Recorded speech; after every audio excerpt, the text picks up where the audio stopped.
बंदी छोड़ सतगुरु रामपाल जी भगवान की जय हो। बंदी छोड़ सतगुरु रामपाल जी भगवान की जय हो। बंदी छोड़ सतगुरु रामपाल जी भगवान की जय हो। परमपिता परमात्मा सारी सृष्टि के रचनहार, कुल मालिक, असंख्य ब्रह्मांडों के स्वामी, जगत गुरु, तीनों लोकों में प्रवेश करके सबका पालन पोषण करने वाले राजाधिराज, आत्माधार, नाथों के नाथ, देवों के देव महादेव, सर्वेश्वर, महेश्वर, मृत्युंजय, अजरो अमर, आदि अनादि, सनातनी प्रभु, जगत पिता जगदीश्वर, श्री श्री 1008 की उपाधि के वास्तविक अधिकारी, अकाल मूर्त, शब्द स्वरूपी राम, वासुदेव, सर्वगतम ब्रह्म, परम पूज्य, प्रथम पूज्य, परम संत, परम पुरुष, परम धनी, परम दयालु, सत्य कबीर, हक्का कबीर, अल्लाहु कबीर, अल्लाहु अकबर, बाखबर, अल्लाह ताला, जगत के तारणहार, जगत के मुक्तिदाता, जगत के जगन्नाथ, हारे के सहारे, हिंदुओं के राम, मुसलमानों के अल्लाह, सिखों के वाहिगुरु, ईसाइयों के मसीह, स्वयंभू, परिभू, संकट मोचन, कष्ट हरण, दुख भंजन, मंगल करण, अविगत कबीर, असली मर्यादा पुरुषोत्तम, आदि अनादि सतगुरु आदि राम, असली लीलाधर, असली घनश्याम, असली मनमोहन, संत शिरोमणि सतगुरु रामपाल जी परमेश्वर जी के चरण कमल में हम सभी भाई बहनों का अनंत कोटि दंडवत प्रणाम, अनंत कोटि दंडवत प्रणाम, अनंत कोटि दंडवत प्रणाम।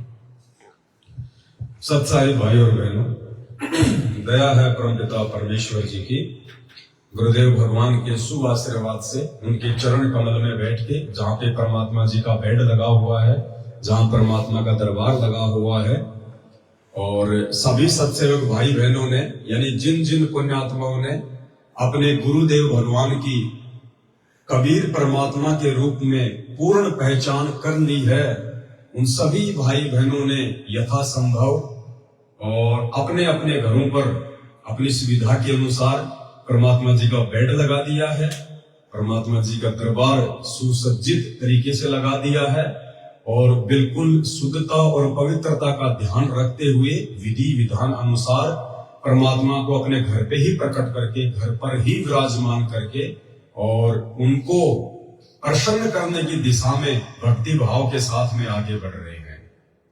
क्योंकि अब आने वाला समय विनाश का समय है, और वैसे भी हमें ना कहीं आने दिया जाएगा, ना कहीं जाने दिया जाएगा। 2020 का वो दिन हम याद करें जब एक अदृश्य छोटा सा कोरोना वायरस धरती पे आया, तो 3 या 4 महीनों के लिए पूरी दुनिया का चक्का जाम हो गया, पूरी दुनिया की अर्थव्यवस्था ठप हो गई, किसी को घर से बाहर नहीं निकलने दिया गया, आड़ोसी पड़ोसी भी आपस में मिलने से डरते थे कि कहीं एक दूसरे के संपर्क में आने से महामारी ना फैल जाए। तो भाई और बहनों, 2020 का समय तो एक ट्रेलर का समय था, पिक्चर तो अभी बाकी है। 2028 से पहले पहले क्या क्या भयंकर विनाशकारी परिस्थितियां स्थितियां पैदा होंगी, प्रकट होंगी, हम सोच भी नहीं सकते भविष्यवाणियों के अनुसार। और वर्तमान समय को देखते हुए जिस प्रकार से वैश्विक स्तर पे युद्ध की स्थितियां बन रही है, पूरा विश्व 2 खेमों में बढ़ता जा रहा है, कई देश युद्ध की आग के अंदर जो है वो कूद पड़े हैं, वैमनस्यता, शत्रुता इतनी बढ़ चुकी है कि जो परमाणु बम, जो हाइड्रोजन बम, जो मिसाइलें जो बनाई गई है, अब उनके उपयोग का समय आ रहा है। तो उस विनाशकारी समय में परिस्थितियां इतनी भयंकर बिगड़ जाएंगी, ना आप मंदिर में जा पाओगे, ना आप मस्जिद में जा पाओगे, ना चर्च में, ना गुरुद्वारे में, ना आश्रमों में, कहीं नहीं जा पाओगे आप। ना आपस में आपके भगत भाई बहनों से आपके संपर्क रहेंगे, ना आप जी इंटरनेट का उपयोग कर पाओगे, ना आपके मोबाइल चलेंगे, ना लाइट रहेगी। ऐसे समय में आप क्या करोगे? उस समय से पहले पहले यदि आपने भक्ति और भगवान पर विश्वास करके और अपनी क्रियाओं के माध्यम से, अपनी भक्ति और भाव के माध्यम से यदि आपने अपने गुरुदेव भगवान को मजबूर कर दिया आपके घर पे आने के लिए, आपके साथ में रहने के लिए, तो उस विनाशकारी समय में जिस जिस घर में परमात्मा रहेगा और परमात्मा ऐसे नहीं रहता सबके घर में। परमात्मा कहते हैं, उनका विधान है कि गुरु भगता मम आत्म सोई और वाके हृदय रहूं समोई। अपने आप को छुपाते हुए स्वयं वो परमात्मा जो है गुरु की भूमिका करता है, फिर वो गुरु रूप में आके फिर अपना विधान बताता है कि भगवान कहते हैं कि मैं तो उसी भगत के घर में और घट में विराजमान रहता हूं जो अपने गुरु को ही परमात्मा मानता है, जो गुरु को ही भगवान मानता है। गुरु के अलावा जिसके हृदय में और दूसरा नहीं समाता, मैं तो उसी के पास में रहता हूं और किसी के पास में नहीं रहता। न मंदिर में, न मस्जिद में, न तीर्थ में, न व्रतों में, न आश्रमों में, कहीं नहीं, क्योंकि वो तो शब्द स्वरूपी राम है। वो तो घट घट में व्याप्त है, कण कण में विराजमान है।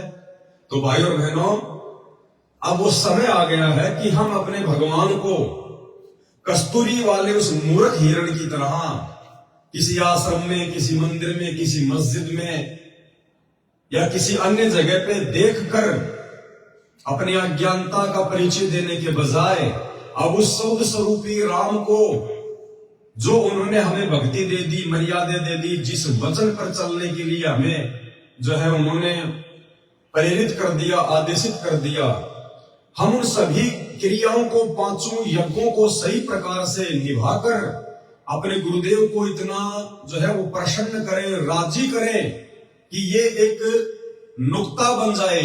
और कहते नुक्ते ऊपर रिजेगा रे कोटि कर्म जल जा तुम्हारे। तो मजबूरन परमेश्वर को आपके घर पे आके बैठना पड़ेगा, क्योंकि उनका विधान है कि भगत के वश में है भगवान, भगत के वश में है भगवान।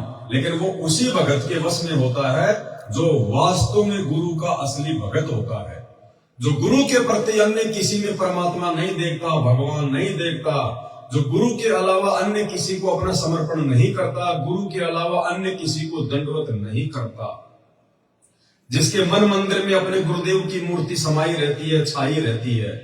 ऐसे मर्यादित भक्तों के साथ में परमात्मा साईं की तरह रहता है। जो बच्चा गऊ की नजर में, यूं साईं को संत भक्तों के पीछे फिरे वो भगत वत्सल भगवंत। तो ये भगत वत्सल भगवंत परम पूज्य सतगुरु रामपाल जी भगवान, जिसको दुनिया भूली बैठी है, ये अपने उन मर्यादित भक्तों के साथ में उस गाय की तरह नजर रखते हैं कि मेरे बच्चे को कोई चोट ना लग जाए, कोई देव इनको परेशान ना कर दे, कोई सांसारिक कोई दुष्ट व्यक्ति इनको हानि ना पहुंचाते, इनको चोट ना पहुंचाते, इनको दुखी ना करते। तो भाई और बहनों, परमेश्वर कहते हैं मोको कहां ढूंढे रे बंदे, मैं तो तेरे पास में। अरे आज तो साक्षात हमें वो परमात्मा मिल गया जिस परमात्मा के लिए हम असंख्य युगों से भटक रहे थे, उन्हें मंदिर मस्जिद पहाड़ों पे खोज रहे थे। आज साक्षात वो कबीर परमात्मा हमारे पूज्य गुरुदेव भगवान के रूप में हमें मिल गया और मोक्ष प्राप्ति की पूरी विधि बता दी। आरती, सत्संग, सुमरण, पांचों यज्ञ, सब कुछ बता दिया परमात्मा ने। अब इतना सब कुछ बताने के बाद में यदि हम उस भगवान को ढूंढने के लिए उन आश्रमों में जाके धक्के खाएंगे, किसी और जगह जाएंगे, तो हमसे बड़ा मूर्ख परमात्मा की प्राप्ति करने के बाद धरती पे और कौन होगा। परमात्मा कहते हैं स्वर्ग सात आसमान पर भटकत है मन मूड, अरे खालिक तो खोया नहीं इसी महल में ढूंढ। जो क्रिया भगवान ने दे दी उनको सुचारू रूप से कर, उनको शुद्धता के साथ में कर, गुरु वचन पे चल, गुरु को भगवान मान, वो तो हमेशा हमारे साथ में है। तो कहने का मतलब है अब इतना तत्व ज्ञान लेने के बाद, सच्चा सतगुरु मिलने के बाद, यदि आज भी हम भगवान के लिए उन आश्रमों में धक्के खाएंगे जिन आश्रमों में हमारे गुरुदेव के चरण कमल भी नहीं पड़े, तो हमसे बड़ा मूर्ख व्यक्ति दुनिया में शायद कोई होगा। फिर तो जगत वाले भी हमसे अच्छे हैं। तो कहने का मतलब है अब 2028 का जो विनाशकारी समय चल रहा है, आने वाले 2-4 वर्षों में जो तांडव मचने वाला है, जिसकी शुरुआत हो चुकी है, उस समय यदि आप अपना बचाव चाहते हो, अपने परिवार का बचाव चाहते हो, तो भाई और बहनों, आपने अपने गुरुजी को अपने नजदीक लेके आना पड़ेगा। आपने ऐसे वो कर्म करने पड़ेंगी, वो क्रियाएं करनी पड़ेंगी, आपने वो नुक्ते जो है वो करने पड़ेंगे, जिससे मजबूरन आपका गुरु, आपका सतगुरु आपके घर में आके बैठ जाए, आपका रक्षा जो है वो कवच बन के आ जाए। और वो कैसे होगा, उसके लिए परमात्मा ने हमें ये भक्ति विधि बता दी, सारी बातें बता दी। अब हमने कहीं भ्रमने भटकने की जरूरत नहीं है, बस अपनी जो क्रियाएं हैं उनको चेंज करने की जरूरत है। भक्ति विधान के अनुसार हमने जो है चलने की आवश्यकता है। तो भाइयों और बहनों, अभी जैसे कुछ दिन पहले दास के छोटे भगत को परमात्मा ने जो है सौपन के माध्यम से कुछ बताया था, और उसने देखा कि जहां जहां सत्सेवकों के घर है, जहां जहां सत्सेवकों के मकान है, जहां वो रहते हैं, उसके 1 किलोमीटर दूर के एरिया में तांडव मच रहा है, भयंकर तरीके से विनाश हो रहा है।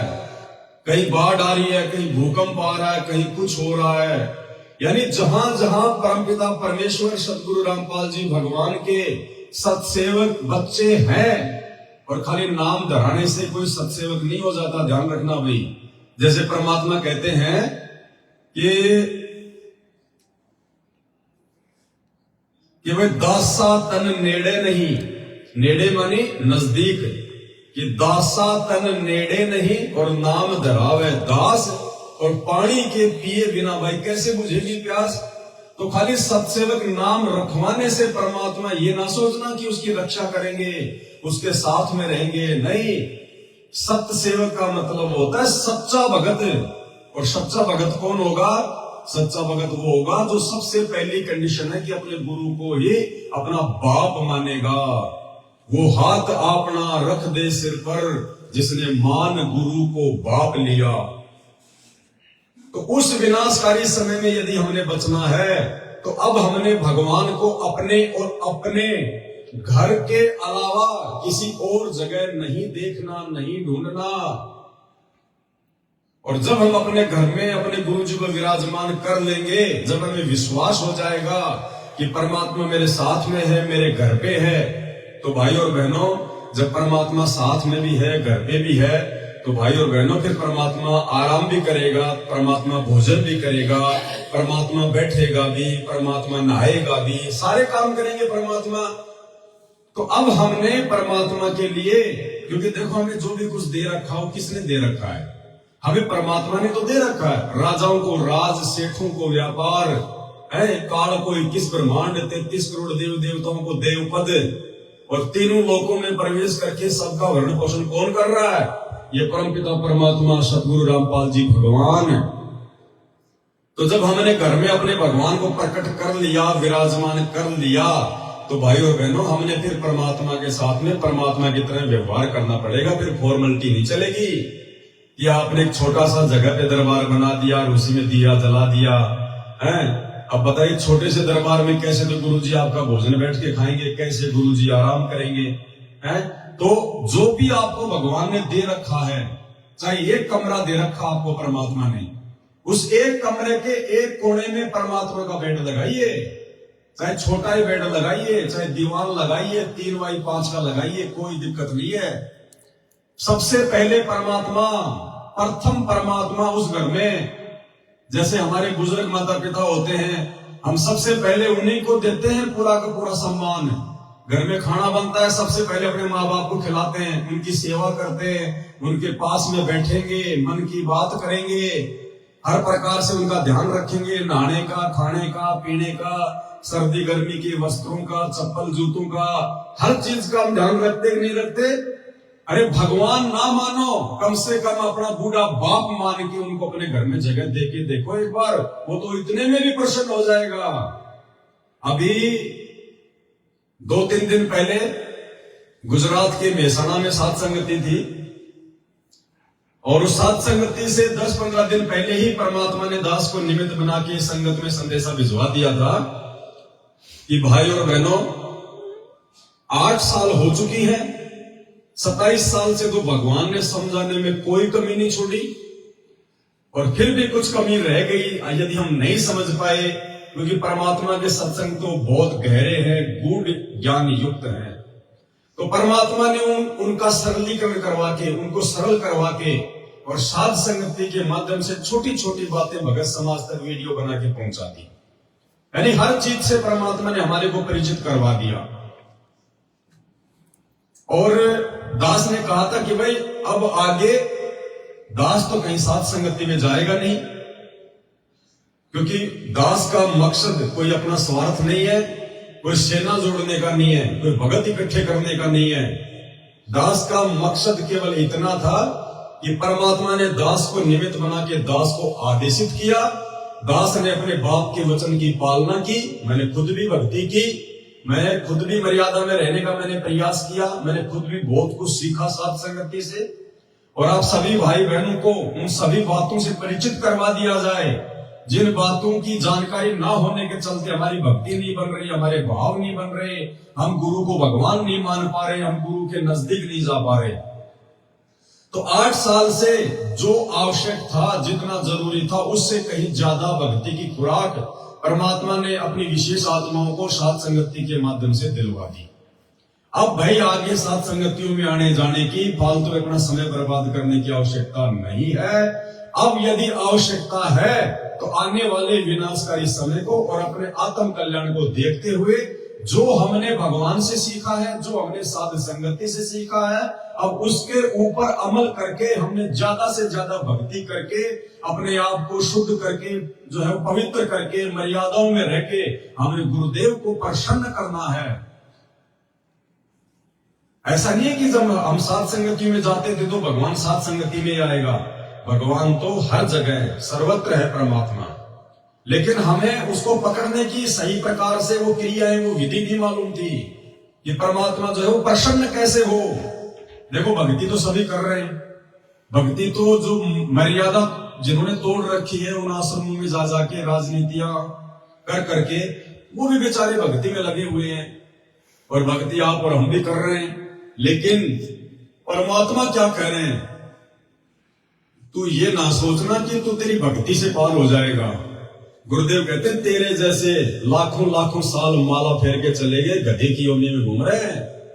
कहते हैं इन बातों के पाइए, कहते हैं तू सोचे कि मैं मेरी भक्ति से पार हो जाऊंगा, मैं तो बहुत बड़ा भगत हूं, मैं जो है दिन में 4 माला करता हूं, मैं ये करता हूं। तो परमात्मा कहते हैं इन बातों के पाइए कर सतगुरु नजर निहाल। अपने सतगुरु को नजर निहाल कर। और सतगुरु नजर निहाल कब होगा, वो प्रसन्न कब होगा, जब हम सतगुरु को प्रसन्न करेंगे विशेष क्रियाओं के माध्यम से। तो ये विशेष जो क्रियाएं हैं, अपने गुरुदेव को भगवान मानना सबसे पहले ये विशेष क्रिया है। क्योंकि आज से पहले तो हम गुरु को भगवान ही नहीं मान पा रहे थे। गुरु जी को तो खाली हम कबीर जी का चेला, कबीर जी का दास, कबीर जी का हंस, कबीर जी का भेजा हुआ, उनका अवतार, उनका प्रतिनिधि, यानी बहुत छोटा मान रहे थे। हम अपने गुरुदेव भगवान को दाढ़ी मूंछ वाली कबीर जी की फोटो के चरणों में बैठा रखे थे। कहां मान रहे थे हम गुरु को भगवान। अगर गुरु को भगवान मानते तो दाढ़ी मूंछ वाली फोटो के सिर पे बैठाते। परमात्मा कहते हैं सतगुरु तिलक अजप्पा माला। सतगुरु तिलक यानी जो तिलक होता है वो यहां लगाया जाता है माथे पे सबसे ऊपर, यानी सतगुरु को सबसे प्रथम रखना चाहिए। पूजनीय होता है सतगुरु, सतगुरु से बढ़ के दूसरा कोई पूजनीय नहीं होता। और तुम लोग तो भाई नामदान केंद्रों पे जा जाके सुबह 5 बजे सत्संग सुनते हो, ये हिसार जेल से लाइव करते हैं गुरु जी। तो तुम सीखा क्या तुमने उन सत्संगों से? अरे उन सत्संगों में सबसे पहले क्या बताया जाता है, गुरु समान नहीं दाता रे जग में, गुरु समान नहीं दाता, गुरु समान नहीं दाता रे जग में, गुरु समान नहीं दाता। सबसे पहले परमात्मा कहते हैं कि गुरु के समान दूसरा कोई दाता यानी भगवान दुनिया में नहीं है, संसार में नहीं है। और उसके बावजूद भी तुम उन आश्रमों में जाते हो, वहां पे दाढ़ी मूंछ वाले काल्पनिक निर्जीव फोटो को, मुर्दा फोटो को, जो ना चल सकती, ना बोल सकती, ना देख सकती, ना आशीर्वाद दे सकती, उस फोटो को भोग लगाते हो अपने गुरु भगवान को छोड़ के। रोज नित्य नियम में पढ़ते हो, गुरु सेवै कोई चक्र सयाना, गुरु पढ़तर कोई और न आना। अरे जब गुरु के समान कोई और है ही नहीं तो भाई फिर तुम क्या कर रहे हो? किसको पूछ रहे हो फिर और अपने गुरु के अलावा? घर में तुमने किन किन की फोटोएं रखी हैं? दरबार में तुमने किन किन की फोटोएं रखी हुई है? भाई और बहनों, बहुत बड़ा धोखा खा जाओगे। परमात्मा की एक वाणी है, गुरु को तजे भजे जो आना, ता पसमा को फोकट जाना। इस वाणी के अनुसार साध संगत से जुड़े हुए सत्सेवक भाई बहनों को छोड़कर जितने भी परमेश्वर सतगुरु रामपाल जी भगवान के शिष्य और शिष्या हैं, वो सब पशु की श्रेणी में है वर्तमान में। भले आपको सारनाम मिल गया, भले आपको सतनाम मिल गया, भले आप जी 20 साल से भक्ति कर रहे हैं, भले आप जी उन आश्रमों में जा जाके अपने हिसाब से सेवा कर रहे हैं, लेकिन इस वाणी के अनुसार अभी तक आप जी पशु की श्रेणी में है, पशु की श्रेणी में। क्योंकि आप अपने गुरुजी को छोड़कर, गुरुजी को छोड़ने का मतलब ये नहीं होता कि गुरुजी को बिल्कुल छोड़ दिया, उनकी भक्ति नहीं कर रहे, नहीं। यदि आपने अपने गुरु से पहले किसी और को महत्व दे दिया, अपने गुरु से अधिक किसी और को महत्व दे दिया, तो वो गुरुजी को छोड़ना होता है, गुरुजी को तजना होता है। गुरु को तजे भजे जो आना, ता पसमा को फोकट ज्ञाना। अब आप लोगों ने तो आन शब्द का मतलब ये समझ लिया कि गुरुजी तो दूसरे देवी देवताओं के लिए कह रहे हैं कि अपने गुरुजी को छोड़ के यदि कोई ब्रह्मा विष्णु महेश की या देवी देवताओं की भक्ति करेगा, पूजा पाठ करेगा, तो वो है आन पूजा में। नहीं, सबसे बड़ा गलती है ये, वो तो है ही है। लेकिन परमात्मा ने क्या बताया? सत्संगों को आधार बनाना पड़ेगा। एक 2 मिनट का आपको सत्संग सुनाता हूं जो कमाल के ऊपर किया था परमात्मा ने। 650 साल पहले कमाल नाम का लड़का, जिसको परमात्मा ने मुर्दे से जिंदा किया और आगे चल के फिर वो गुरुद्रोही हो गया, खुद नाम देने लग गया। जैसे आज ये जगह जगह नामदान सेंटर खोल के ये लोग नाम दे रहे हैं, ये कमाल है सबके सब। तो वो खुद नाम देने लग गया और दूसरे जो भगत थे वो उसकी संगति करने लग गए, उसके आश्रम में जाने लग गए। परमात्मा ने बहुत समझाया, नहीं माने, क्योंकि उस समय ज्ञान आधार नहीं था, शिक्षा नहीं थी, हम गुरु को भगवान नहीं मान पा रहे थे। तो परमेश्वर ने क्या कहा फिर? जब वो भगत अपने गुरुजी के अलावा उस कमाल के पास में जाने लग गए, उसके आश्रम में जाने लग गए, उसकी प्रशंसा करने लग गए कि भाई तू तो कमाल ही है, तेरा तो नाम भी कमाल, तेरा तो काम भी कमाल है, और तू तो गुरुजी से भी बहुत अच्छी तरीके से सत्संग करता है, गुरुजी से भी मीठी तेरी आवाज है। तो परमात्मा ने क्या बताया कि गुरु को तजे भजे जो आना, वो कमाल कोई देवता नहीं था, वो भगत ही था। उसको भी परमात्मा ने आन की श्रेणी में लिया कि गुरु को तजे भजे जो आना, ता पसवा को फोकट ज्ञाना। एक बार हल्का सा आपको सत्संग सुनाता हूं, थोड़ा सा। आज तक हम खाते रहे। उदाहरण के तौर पर आपको बहुत बार बताया है कि कमाल नाम का लड़का था जो परमेश्वर कबीर जी ने मुर्दा जिंदा किया था। 10-12 वर्ष की आयु थी उनकी। फिर अपने साथ रखा और परमात्मा तो प्रवचन करते हैं, ज्ञान देते हैं सामूहिक रूप से। उस बच्चे ने भी, वो 20-22 वर्ष का हो गया, उसने वो परमात्मा के सुना हुआ ज्ञान सुन लिया और फिर आप सुनाने लग गया। तो हम मार खाते से आए। तो वो जो श्रद्धालु थे भगत परमात्मा के, वो ज्यादातर उस युवा लड़के की युवा आवाज से प्रभावित होकर उससे अट्रैक्ट हो गए। गुरुदेव को पता चला, बहुत से भगत कहने लगे, वो तो परमात्मा से जानते थे कि जी कमाल तो बहुत बढ़िया सत्संग सुनावे है, आपसे भी अच्छी तरह समझाता है। तो यही फेल हो गए वो। गुरु को तजे भजे जो आना, तापसवा को फोकट ज्ञाना। परमात्मा ने बहुत बार कहा उसको, कमाल को, कि गुरु को तजे भजे जो आना, तापस्वा को फोकट ज्ञाना। यदि आप अपने गुरु जी के अलावा यदि आप किसी भगत की बातों को, कौन सी बातों को? उन बातों को नहीं जो परमात्मा के ज्ञान के अनुसार होती हैं, उन बातों को जो परमात्मा के ज्ञान के विपरीत होती हैं, यदि आप महत्व दे रहे हो, उसकी बातों पे अमल करते हो, तो आप जी अपने गुरु को छोड़ के दूसरे की पूजा कर रहे हो। यदि आप अपने गुरु को छोड़ के किसी और को दंडवत प्रणाम करते हो, किसी और के आगे हाथ जोड़ते हो भक्ति भाव से, तो आप अपने गुरु जी को छोड़ के दूसरे की पूजा कर रहे हो। वो पतिव्रता पद की भक्ति नहीं होती, वो व्यभिचारिणी भक्ति होती है। तो अभी तक वर्तमान समय तक 90% संगत जो सतलोक आश्रम मैनेजमेंट हरियाणा और उन फर्जी आश्रमों से जुड़ी हुई है, वो 90% संगत आन उपासना कर रही है। आन उपासना कैसे कर रही है? गुरुदेव हमें क्या कहते हैं सत्संग में कि बच्चों पतिव्रता पद पे आ जाओ। पतिव्रता पद क्या होता है? केवल एक पति, एक परमेश्वर और दूसरा धरती पे कोई नहीं, चाहे भगवान भी उतर के क्यों ना आ जाए। मेरा गुरु ही मेरा परमात्मा है, मेरा गुरु ही मेरा परमेश्वर है, इसके अलावा और कोई नहीं। और आप क्या कर रहे हो भाई बहनों? क्या कर रहे हो? कभी विचार किया आपने? अपने दरबार को देखा आपने कभी ध्यान से? आपने अपने दरबार में कौन सी फोटो लगा रखी है? जब आप नाम दीक्षा लेके आते हैं आपको कौन सी फोटो दी जाती है?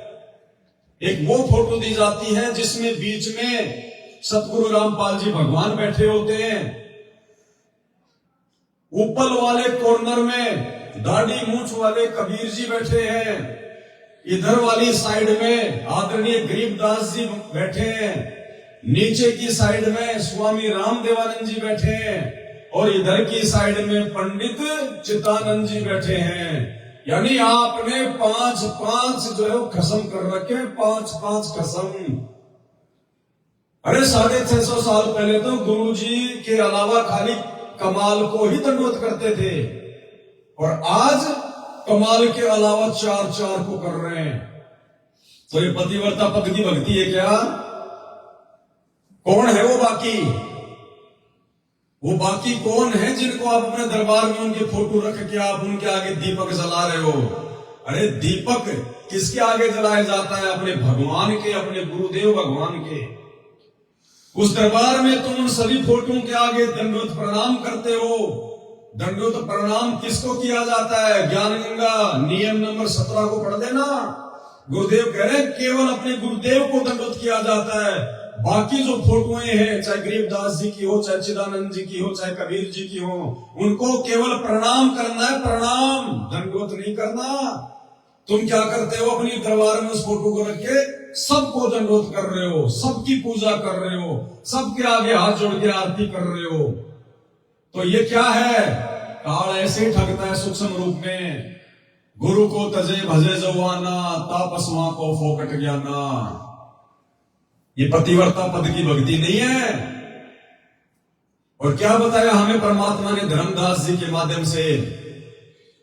भक्ति दान मोह दीजियो देवन के देवा हो, भक्ति दान मोह दीजियो देवन के देवा हो, जन्म पाया भूलो नहीं करहूं पद सेवा हो, जन्म पाया भूलो नहीं करहूं पद सेवा। अब ये पहली चौपाई इस शब्द की, अगर इस पे भी गौर कर लिया तो काफी है। तीर्थ व्रत मैं नहीं करूं ना मंदिर पूजा हो, तीर्थ व्रत में ना करूं ना मंदिर पूजा हो, मनसा वाचा कर्म ना मोहे और न दूजा हो, मनसा वाचा कर्मणा मोह और न दूजा हो। मनसा वाचा कर्मणा यानी 3 प्रकार से भक्ति होती है, मन वचन कर्म। कहते हैं हे भगवान, हे गुरुदेव, मन कर्म वचन से कहता हूं कि आपके अलावा मुझे और किसी की आशा नहीं रहेगी। मनसा वाचा कर्म ना मोहे और न दूजा हो। मेरे लिए और कोई दूजा मेरी जिंदगी में नहीं आएगा, मेरे हृदय में नहीं आएगा, मेरी अंतरात्मा में नहीं समाएगा। गुरुदेव, आपके अलावा आप ही सब कुछ हो मेरे लिए। गुरुर ब्रह्मा गुरुर विष्णु गुरुर देवो महेश्वराय गुरुर साक्षात पार ब्रह्म तस्मै श्री गुरुवे नमः। सतगुरु माई बाप है, सतगुरु भाई बंद, और सतगुरु मिलावे राम से काटे यम के अंध। तमेव माता च पिता तमेव, तमेव बंधु च सखा तमेव, तमेव विद्या च द्रविणम तमेव, तमेव सर्व मम देव देव। यानी हे गुरुदेव भगवान, आपके अंदर सब कुछ आ गया। ये 7 दीप 9 खंड 14 भुवन खंड प्रमंड ब्रह्मंड देव महादेव रिश्तेदार माँ बाप भाई बंधु परमात्मा सब कुछ आपके चरणों में मिल जाएंगे। मुझे कहीं भ्रमणे की जरूरत नहीं, कहीं भटकने की जरूरत नहीं है। सर्व सुख सर्व लाभ पूर्ण मोक्ष केवल आपके चरणों में। 68 तीर्थ सब कुछ आपके चरणों में, आपको कुछ करने की जरूरत नहीं। यानी एक ही फॉर्मूला है पूर्ण मोक्ष प्राप्ति करने का, और कोई फॉर्मूला नहीं है संसार में। और वो फॉर्मूला है अपने गुरुदेव के चरणों में अपनी नजरें टिका के भूल जाओ पूरी दुनिया को, भूल जाओ सबको। हमारी हर इच्छा, हर डिमांड, हर पूर्ति, हर प्रार्थना, हर विनती सब कुछ हमारे गुरुजी से होनी चाहिए। हमारी आस्था, लगन, विश्वास, समर्पण सब कुछ अपने गुरुजी में होना चाहिए। गुरुजी के अलावा कोई नहीं। चाहे कोई लाख भगवान धरती पे उतर के आ जाए, हाथ जोड़ लो भाई साहब चाय पानी पीनी है तो बता दो, नहीं तो जाओ, आपके लिए कोई जगह नहीं है। ये मूल मंत्र है। इसलिए भाई और बहनों, अभी आप लोगों के घर में और घट में परमात्मा नहीं है। क्यों? क्योंकि आप अभी उस वाणी के अनुसार बहुत दूर हैं। गुरु को तजे भजे जो आना, तापसुआ को फोकट ज्ञाना। अभी तो आप अपने घर में 5-5 को पूज रहे हो। अभी आप भगत नहीं, अभी आप द्रौपदी हो। द्रौपदी जिसके 5-5 पति थे, अभी आप लोग द्रौपदी की श्रेणी में हो, भगवान की श्रेणी में नहीं हो। इतना अनमोल ज्ञान, इतना गूढ़ ज्ञान दे दिया गुरुदेव भगवान ने। तो अब भाइयों और बहनों, हमने सर्वप्रथम अपने घर में और अपने घट में केवल अपने गुरुदेव भगवान को ही जगह देनी है। उसके बाद हम उनके चरणों में सोएंगे। आप देख रहे हैं परमात्मा जी का बेड लगा हुआ है, एक स्पेशल कमरा। मैं तो किराए पे रहता हूं, मेरा तो अपना भी नहीं है, लेकिन उस किराए के कमरे में भी सबसे पहले एक कमरा भगवान का स्पेशल। और उसके बाद में हम लोग बेड पे नहीं सोते, हम लोग अपने गुरुदेव भगवान के चरणों में लोट लगाते हैं, उनके चरणों में सोते हैं, उनसे नीचे सोते हैं। आनंद सतगुरु रामपाल जी भगवान की। आनंद ही नहीं आएगा आपको बेड पे सोने का जब आप अपने गुरुदेव के लिए बेड लगा दोगे। आपको बेड से कहीं ज्यादा आनंद गुरुदेव के चरणों में सोने में आएगा। एक आत्मिक अनुभूति आपको मिलेगी, वो सुख मिलेगा जो सुख आप जी 50 लाख का बेड लाकर भी अनुभव नहीं कर सकते। वो सुख जब आप अपने घर में गुरुदेव का विधिवत बेड लगा दोगे, उनका दरबार लगा दोगे, उसके बाद जो आनंद आपको नसीब होगा वो नहीं होगा। अरे कोई बड़ी बात नहीं, घर में बूढ़े माँ बाप होते हैं, उनके लिए भी तो हम लोग चारपाई की व्यवस्था करते हैं, उनके लिए भी तो हम खाने की व्यवस्था करते हैं, ओढ़ने पहनने की व्यवस्था करते हैं। अपने बूढ़े माँ बाप समझ के अपने गुरु जी के लिए बेड लगा दो, इतने में भी परमात्मा छप्पर फाड़ दिया कर देगा। और दूसरा, वो गुजरात वाली सत्संगति जो 4-5 दिन पहले थी, तो गुजरात के ही धर्मपुर से एक सत्सेवक भाई, उनकी भक्तमती और 5-7 भगत उनके साथ में वो सत्संगति में गए हुए थे। और दास ने उससे पहले ही 10-15 दिन पहले सभी भाई बहनों को मैसेज वगैरह डाल दिए थे कि भाई अब कहीं भ्रमने भटकने की जरूरत नहीं है। घटी ही में गंगा, घटी ही में जमुना, घटी ही में सतगुरु रामपाल जी जगदीश। अब कहीं भ्रमणे की जरूरत नहीं है, अब भगवान तुम्हारे घर पे आएगा। तो वो नहीं ध्यान दे पाए और वो गुजरात की सात संगति में वो चले गए। अब देखो भाई और बहनों, जिनको परमात्मा ने काल के जाल से निकालना होगा, जिनके अंदर भक्ति और श्रद्धा जो है वो पैदा करनी होगी, अपनी विशेष आत्माओं को परमात्मा किसी न किसी माध्यम से जगाता है। कहते ना, शरण पड़े को गुरु संभाले, जान के बालक भोला रे, कहे कबीर तुम चरण चित राखो, जो सुई में डोरा रे। तो अपनी भोली आत्माओं को, अपनी अच्छी आत्माओं को, गुरु को भगवान मानने वाली आत्माओं को परमात्मा सोल छल छिद्र करके उनको सही रास्ते पे लेके आता है, उनको पतिव्रता पद पे लेके आता है। तो वहां पे भोग की आरती से पहले संध्या आरती चल रही थी। जैसे संध्या आरती आदि हुई, उस बहन को पीछे से आवाज लगाई परमात्मा सदगुरु रामपाल जी भगवान ने। एक बार तो उसने ध्यान नहीं दिया, दोबारा फिर उसको परमात्मा ने पुकारा, फिर उसने पीछे मुड़ के देखा तो पूज्य गुरुदेव भगवान सदगुरु रामपाल जी खड़े गेट पे। वो बहन एकदम से थोड़ा सा सहम गई कि भाई ये क्या। तो परमात्मा ने कहा कि भाई तू यहां 2 दिन से क्या कर रही है? मैं 2 दिन से भूखा हूं, तू यहां क्या कर रही है? तो बहन समझ नहीं पाई कि गुरुजी क्या कह रहे हैं बात कि मैं 2 दिन से भूखा हूं, तू यहां क्या कर रही है?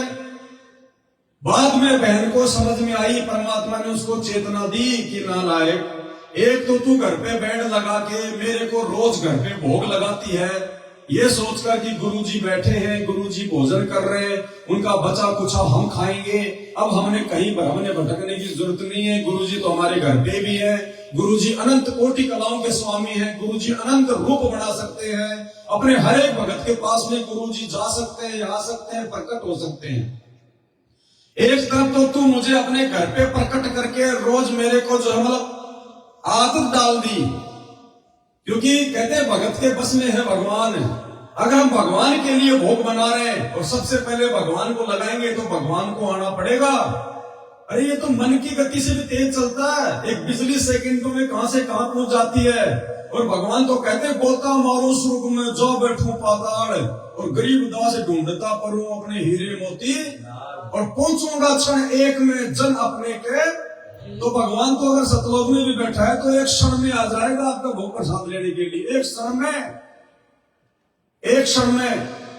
तो गुरुदेव ने उसको समझाया आंतरिक रूप से कि भाई एक तरफ तो तू अपने घर पे ये सोचकर मुझे भोग लगा रही है सुबह शाम कि गुरुजी भोग प्रसाद लेने के लिए आएंगे, गुरुजी आएंगे, और दूसरी तरफ तू कहां भोग लगाने के लिए गई है?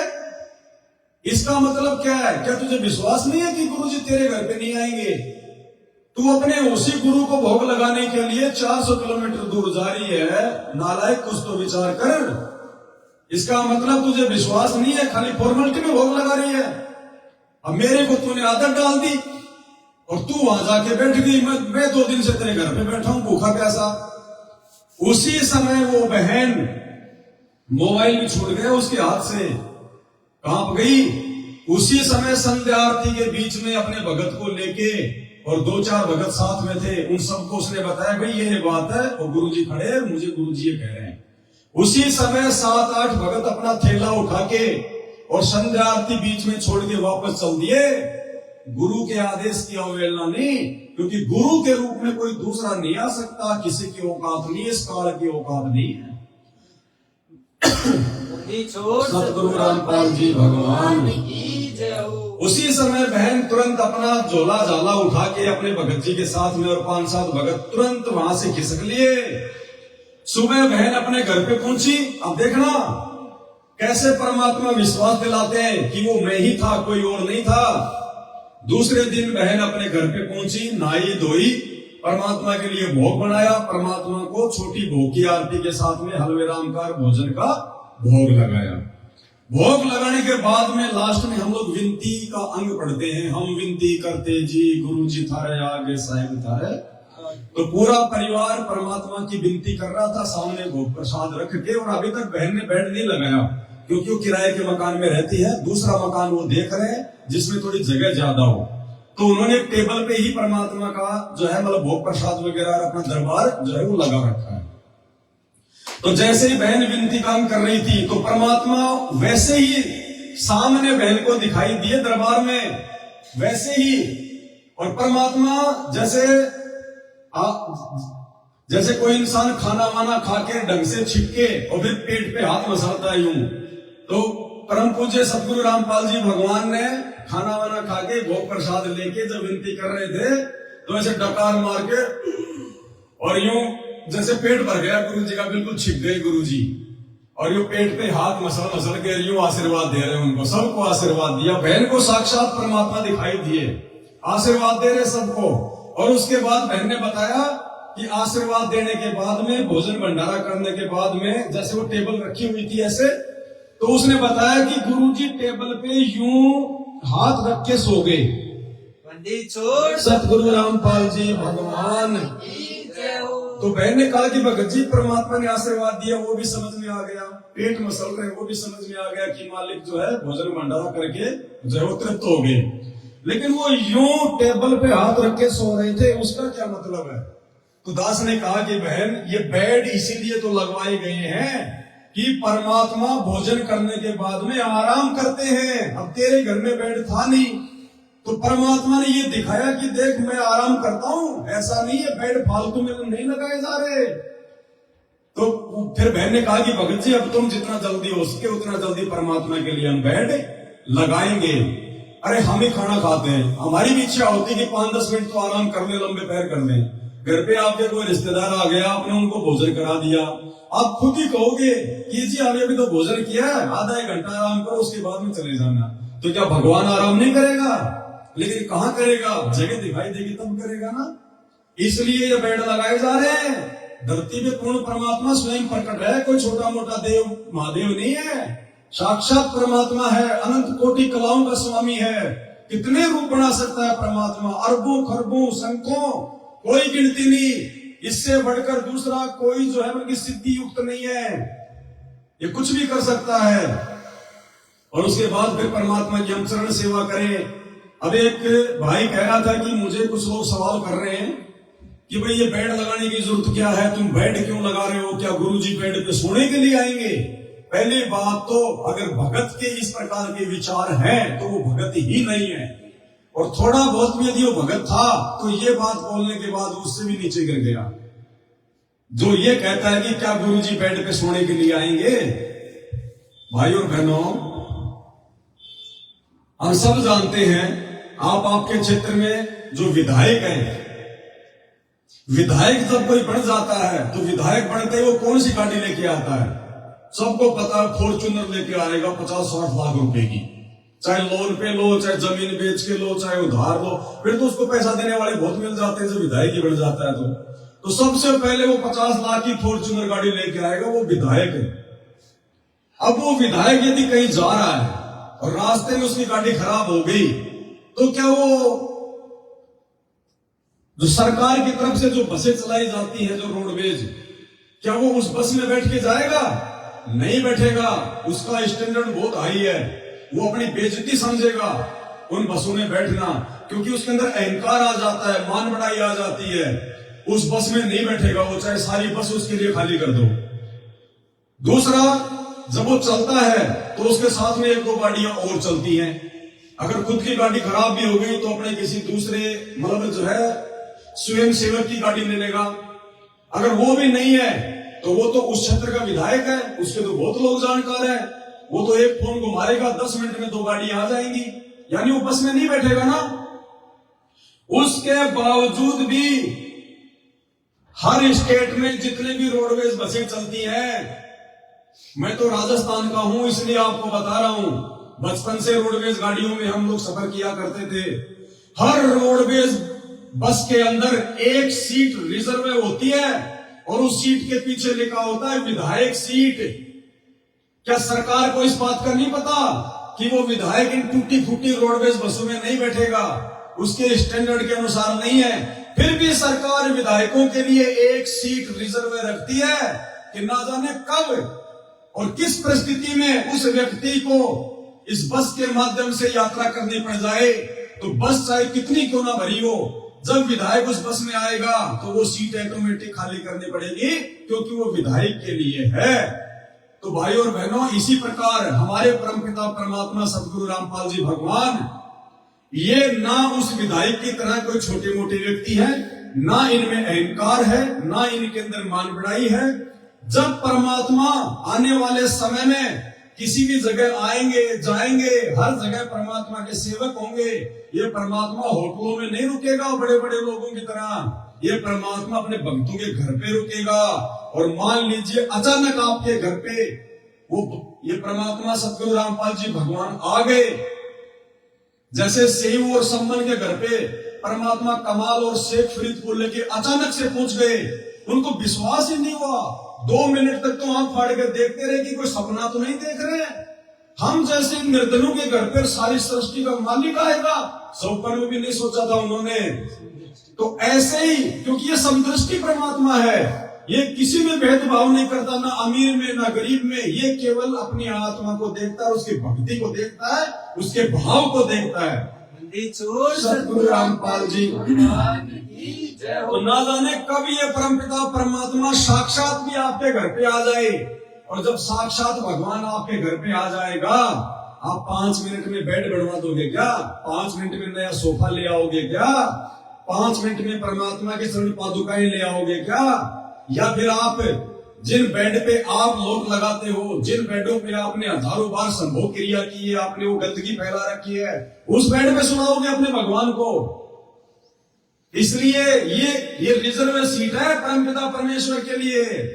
वो आज भी लौट रहा है और आभास करवाता है परमात्मा। भोग की आरती के समय अपनी आत्माओं को दिखाता है कि गुरुजी बैठे हैं, गुरुजी भोग ले रहे हैं, गुरुजी भोजन ग्रहण कर रहे हैं। ये तो सूक्ष्म रूप में और साक्षात रूप में, ये तो हमेशा अपने उन बच्चों के घर में और घट में सदा विराजमान है जिन्होंने अपने गुरु को अपना बाप मान लिया।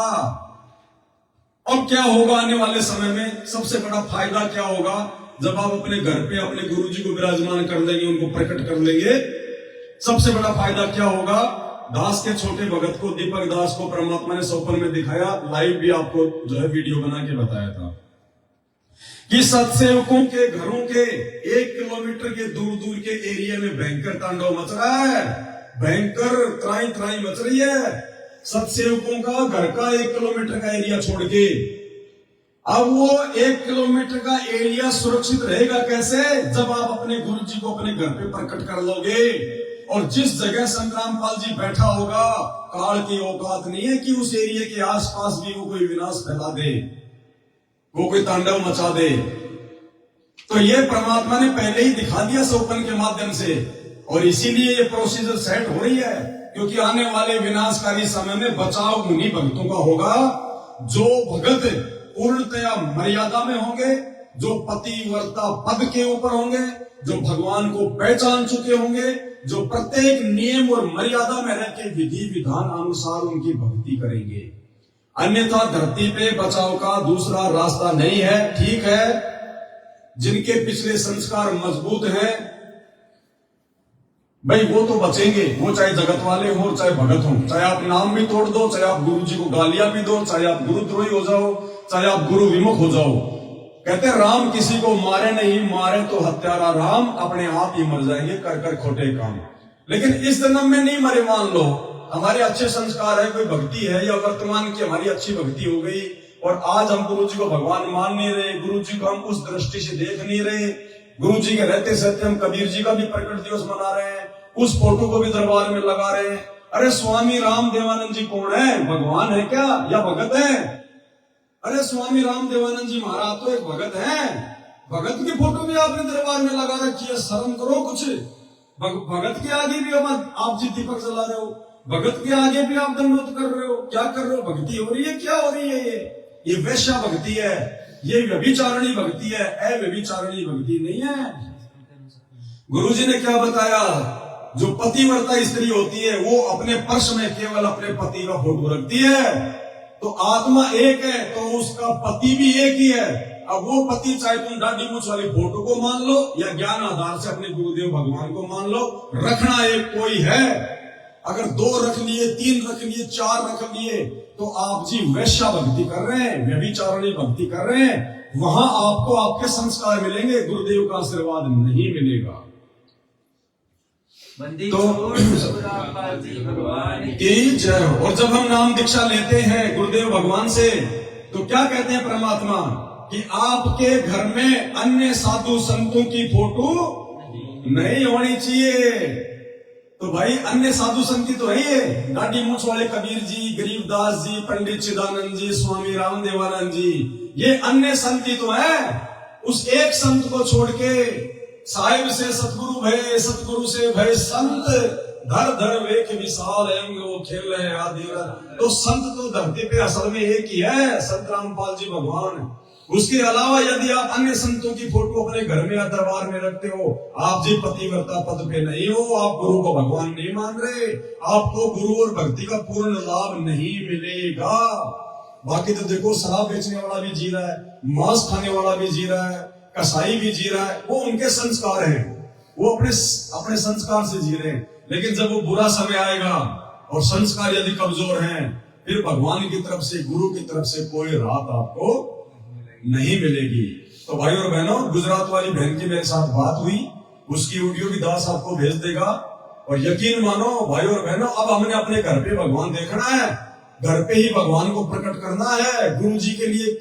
जब तक गुरु जी हिसार जेल से बाहर नहीं आ जाते हैं, तब तक हमने कहीं भरमने भटकने की जरूरत नहीं है, किसी एजेंट की जरूरत नहीं है, किसी दलाल की जरूरत नहीं है, कहीं प्रार्थना लगाने की जरूरत नहीं है। वो अंतर्यामी है, अंतर्यामी एक तुम आत्म के आधार, जो तुम छोड़ो हाथों वो कौन उतारे पार। इस भगवान सतगुरु रामपाल जी से अपनी मन की बात करनी है, कोई प्रार्थना लगानी है, तो ये घर पे आपने बेड लगा लिया, आधा घंटे भगवान की सेवा करो, चरण सेवा, और मालिक से प्रार्थना करो आधी घंटे। तुम दूसरे एजेंटों के पास फोन करते हो ना आश्रमों में, भगत जी मेरी प्रार्थना, मेरी प्रार्थना। अरे भगवान और भगत के बीच में, गुरु और शिष्य के बीच में, आत्मा और परमात्मा के बीच में यदि आपका सही कनेक्शन है, आप सही भक्ति कर रहे हो, तो आपको किसी एजेंट की जरूरत नहीं पड़नी चाहिए। मालिक आत्मा की पुकार सुनेगा। जब प्रहलाद भगत के ऊपर आपत्ति आई, उसने हृदय से प्रार्थना की थी अपने भगवान को, उसने कोई एजेंट खड़ा नहीं किया बीच में। जब मीराबाई ने जहर का प्याला पिया, तो किसी दलाल के माध्यम से कोई चिट्ठी नहीं भेजी थी परमात्मा को कि मैं आपके नाम पे जहर पी रही हूं। और कटीरी पक्षी महाभारत के उसमें युद्ध में उसने हृदय से पुकार की थी कि परमात्मा मेरे अंडों की रक्षा करो। वो तो जानती भी नहीं थी कौन भगवान है, लेकिन आत्मा से पुकार की तो परमात्मा ने सुनी और इंद्र के हाथी का घंटा तोड़ के महाभारत के युद्ध में अंडों के ऊपर डाला। सारी सेना मर गई, लेकिन वो परमात्मा ने टकीरी के बच्चों की रक्षा करी। अरे आज भी तो वही भगवान है साक्षात धरती पे। और सबसे बड़ा सौभाग्य, ना मीरा उस समय उनकी शरण में थी, ना वो प्रहलाद उनकी शरण में था, ना वो टटीरी उनकी शरण में थी। उसके बावजूद परमात्मा ने जब सच्चे हृदय से पुकार करी, आत्मा से पुकार करी, तो उनकी रक्षा की। आज तो साक्षात वो भगवान हमारे सतगुरु के रूप में धरती पे प्रकट है, और हम तो विधि विधान अनुसार उनकी भक्ति कर रहे हैं। आज तो परमात्मा मालिक कहते, मेरे पर की पावड़ी वाके तन को चाम, सपने में बहराई कहे जे कोई कहिए राम, वाक्य पक्की पावड़ी मेरे तन को। गुरुदेव कहते हैं, यदि मुझे कोई सच्चे दिल से याद कर लेगा, मुझे भगवान मान लेगा, तो कहते हैं मैं उसके ऊपर इतना प्रसन्न हो जाता हूं, मेरे शरीर की खाल उतार के उसके पैरों की जो जूतियां बना दूं मैं। भाई और बहनों, इतना अच्छा भगवान, इतना समर्थ भगवान, इतना दयालु भगवान, और साक्षात भक्ति विधि दे दी। उसके बाद हम उस भगवान को, गुरुदेव को ढूंढने के लिए कहां धक्के खा रहे हैं। हम दुनिया के मजदूर बने हुए हैं, उन आश्रमों में जा जाके फालतू में पत्थरों में पैसा बर्बाद कर रहे हैं। ये समय दीवारें खींचने का नहीं, ये समय आश्रम बनाने का नहीं। अरे पूरा संसार आश्रम है भगवान का, घर घर आश्रम बना दिए भगवान ने। उन आश्रमों में जाके सीमेंट की बोरियां उठा के अपना समय बर्बाद मत करो, मर्यादा मत तोड़ो। ये समय भक्ति करके मर्यादा निभा के आने वाले विनाशकारी समय से पहले अपने बचाव का, और पूर्ण परमात्मा को पूर्ण रूप से प्रसन्न करके और अपनी आत्मा को उद्धार करवाने का है। मजदूर मत बनो किसी के, मजदूर बनो अपने भगवान के। भगवान की सेवा करो, बेड लगाओ, दरबार लगाओ, सुबह शाम भगवान की जो है चरणों की सेवा करो, भगवान को भोग लगाओ, अपने मन की बात अपने भगवान के साथ बैठ के उनके चरण दबाते हुए करो।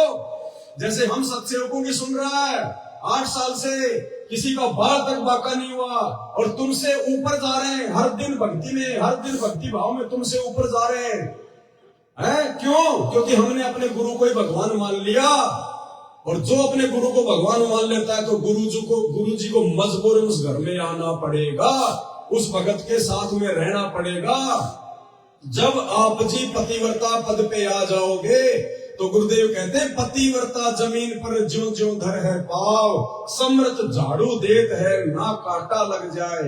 इन आश्रमों में आते जाते समय सैकड़ों लोग मरते हैं इनके समागमों में। 12 लोग महाराष्ट्र से 2 बसें भर के आई, राजस्थान के नागौर में हिसार तारीखों पे जाते समय उन बसों का एक्सीडेंट हुआ, 12 भगत एक दिन में मर गए। उन आश्रमों में, धनाना आश्रम में काम चल रहा, 3 भगत मिट्टी की ट्रॉली के नीचे दब के मर गए। आते जाते समय कितने लोग मरते हैं एक्सीडेंट में, कहां भगवान का आशीर्वाद है। अरे हिसार जेल से ऑडियो आई है, क्या कह रहे हैं गुरु जी, अभी 7 नंबर का ऑडियो सुनना, उसका लास्ट में क्या कह रहे हैं कि पुण्यात्माओं तुम्हें वो नाम दे दिया, वो मंत्र दे दिया, तुम्हें काल भी नहीं छू सकता। और क्या कर रहा है वो काल, तुम्हारी चोटी पकड़ पकड़ के ले जा रहा है, चोटी पकड़ पकड़ के, क्योंकि नाम का जाप तो तुम कर रहे हो, लेकिन तुम्हें मर्यादा में गुरु जी का परिवार नहीं रहने देता, तुम्हें मर्यादाओं में नहीं रहने देता। और मर्यादा नहीं है तो भक्ति नहीं है, जब परहेज नहीं है तो इलाज भी सक्सेस नहीं होगा।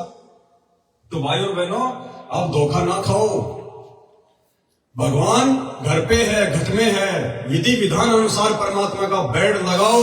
और जो भाई बहन अपने घर पे बेड नहीं लगा पा रहे, उनकी मजबूरी है, घर में अकेले उपदेशी है या जगह नहीं है, उसका पति विरोध में है, तो कोई बात नहीं, इसमें मन छोटा करने की जरूरत नहीं है। सुबह शाम जैसा भी एकांत में घर के एक कोने में शांति से एक तकिया अपने सामने रख के, आंखें बंद करके, और भगवान के उच्चरण कमल समझ के दबाओ, परमात्मा तो उसमें भी प्रसन्न है।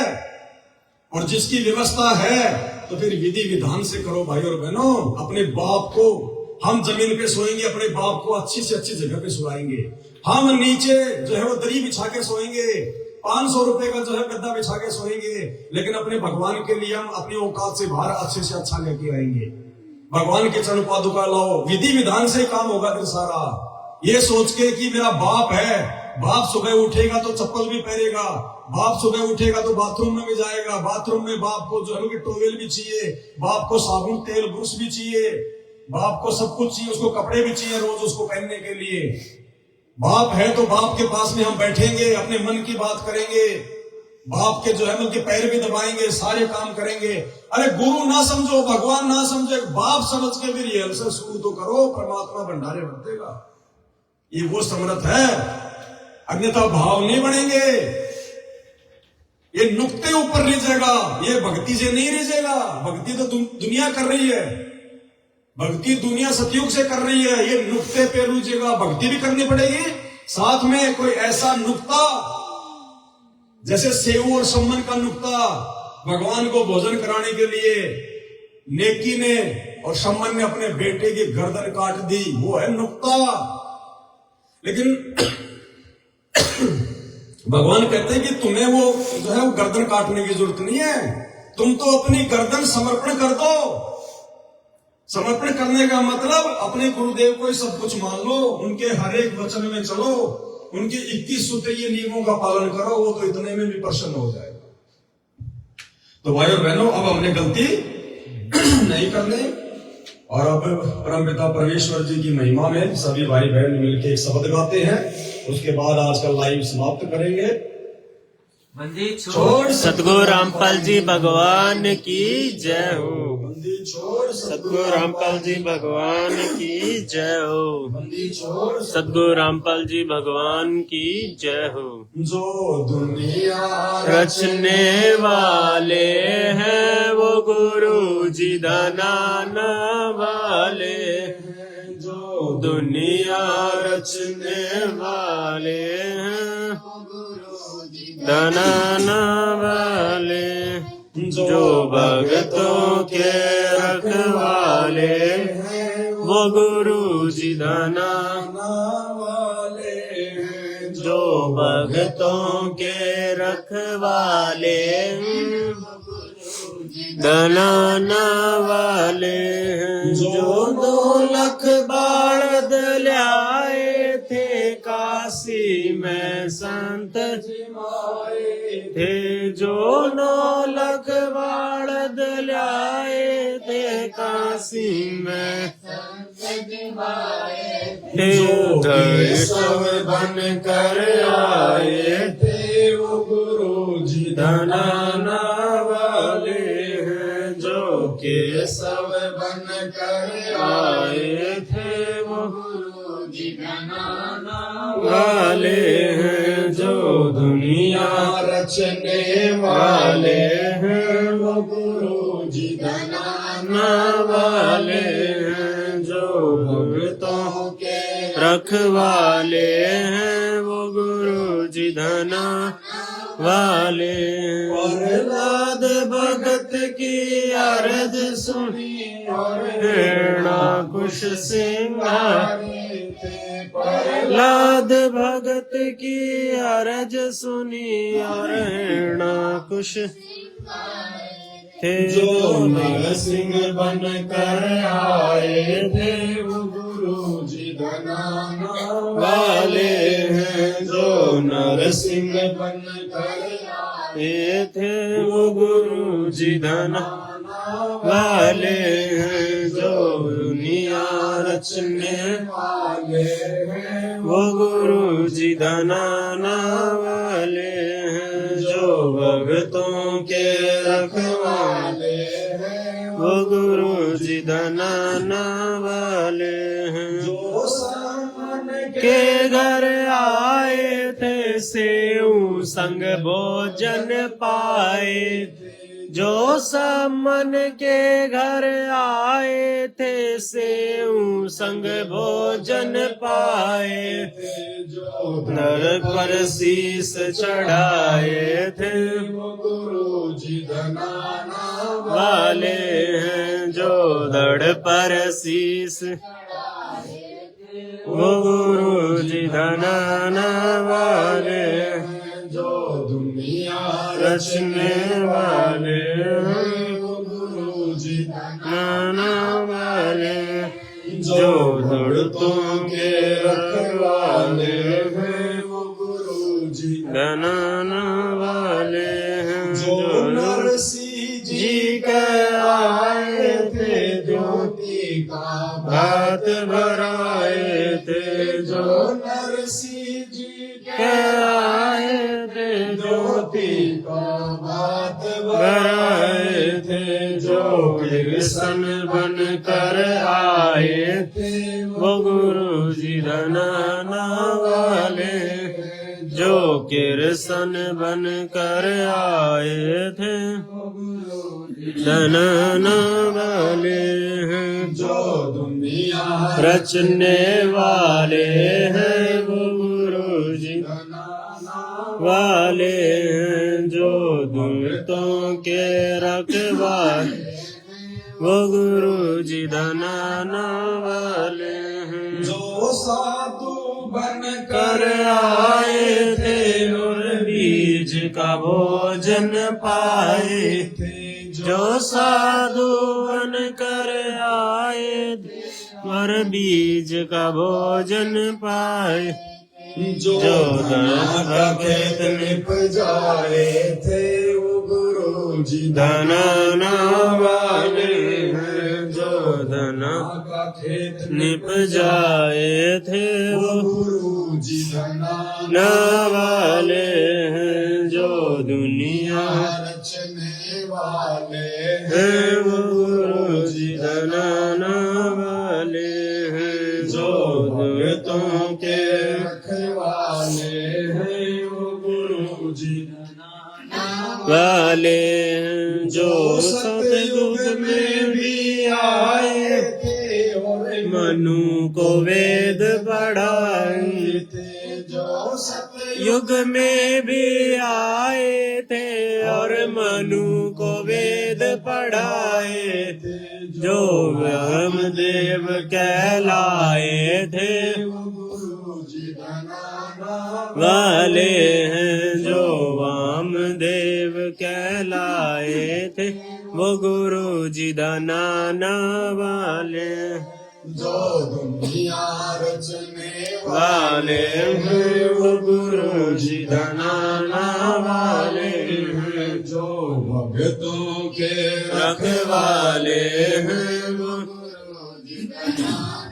वाले हैं। जो त्रेता युग में आए थे नूर नील के गुरु कहाए थे।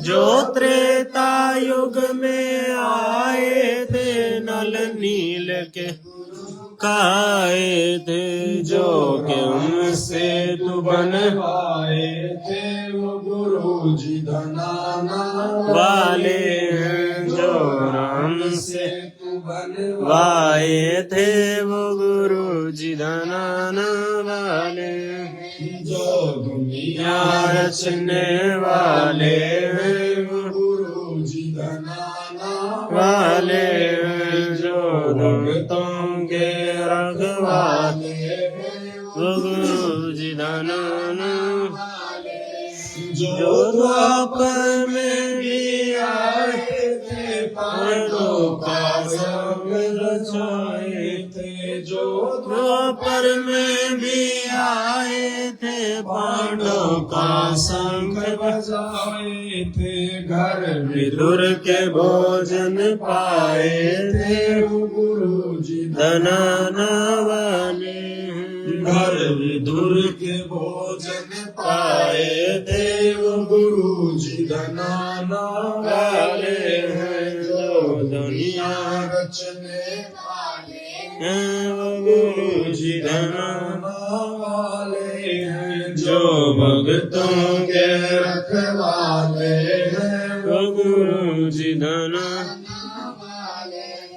जो लहर तारा में आए थे जुल्हा के पूत कहाए थे। जो लहर तारा में आए थे जुल्हा के पूत कहाए। नगर में खेल रचाए थे वो गुरु जी धनाना वाले हैं। मगहर में खेल रचाए ये थे वो गुरु जी धनाना वाले हैं। जो दुनिया रचने वाले ले हैं वो गुरु जी धनाना वाले हैं। जो दुर्गतों के रखवाले हैं वो गुरु जी धनाना वाले हैं। जो ग्रंथ को रचने आए थे बलराम की गऊ चराए थे। जो ग्रंथ को रचने आए थे बलराम की गऊ चराए थे। जो राम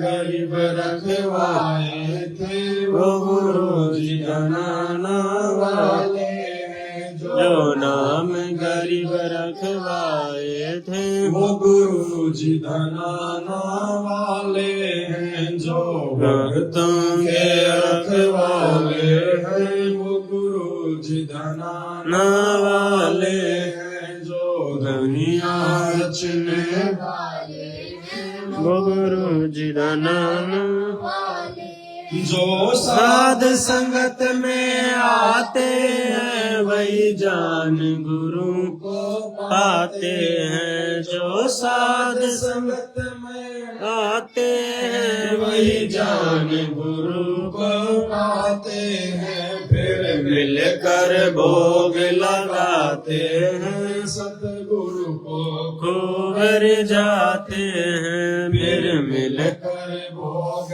गाते हैं सतगुरु को खूब हैं। जो दुनिया रचने वाले हैं वो गुरु जी धनाना वाले हैं। जो भक्तों के रखवाले वो गुरु जी धनाना वाले हैं। जो घट घट रमने वाले हैं वो गुरु जी धनाना वाले हैं। जो कण कण बसने वाले हैं वो गुरु जी धनाना वाले हैं। जो गढ़ बसने वाले हैं वो गुरु जी धनाना वाले हैं। बंदी छोड़ सतगुरु रामपाल जी भगवान की जय हो। बंदी छोड़ सतगुरु रामपाल जी भगवान जय हो। बंदी छोड़ सतगुरु रामपाल जी भगवान की जय हो। सत साहिब।